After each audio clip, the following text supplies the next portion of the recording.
Shia LaBeouf.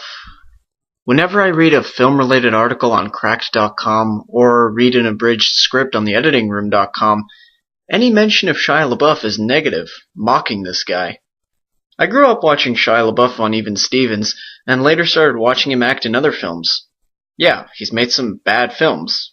And some of those bad films are big blockbuster hits that get watched by seemingly everyone.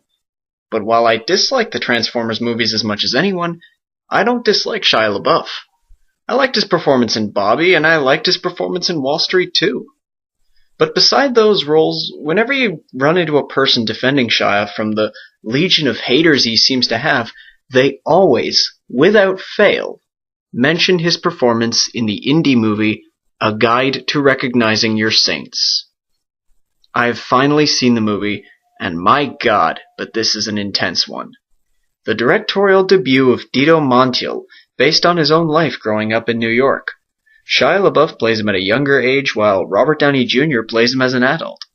The movie also stars Diane West, Channing Tatum, and Chaz Palminteri.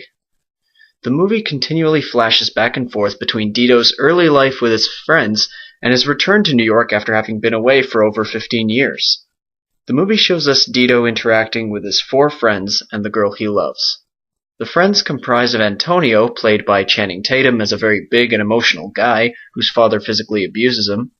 Antonio also has a brother named Giuseppe, who clearly has a mental issue, but this isn't recognized by those around him. There's also Nerf, a little mama's boy, and Mike, a Scottish kid who plans to go to California with Dito to be a musician. Dito also has a relationship with Lori, a girl who lives above a grocery store. Throughout the story, Dito seems to be caught between 2 different sides.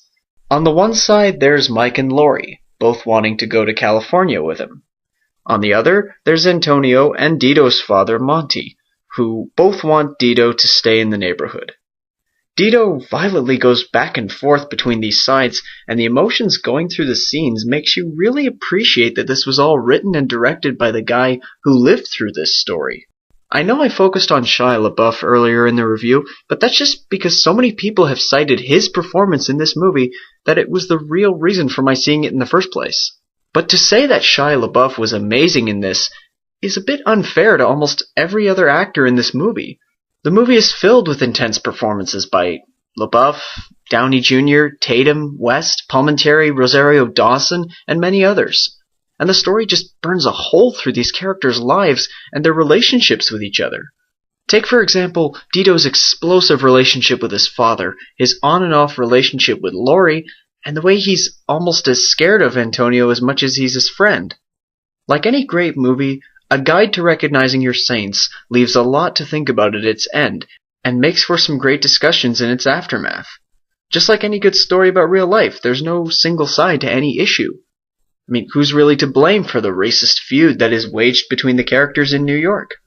Was Dito a coward for leaving New York, or did he do the right thing and break away from the vicious street life he was raised into? Was Monty a good father to Dito, or was he holding him back?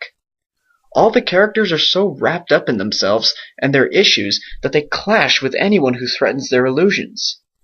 A Guide to Recognizing Your Saints serves as proof to the idea that people should make autobiographical films more often. That is, if they're as good as this film was.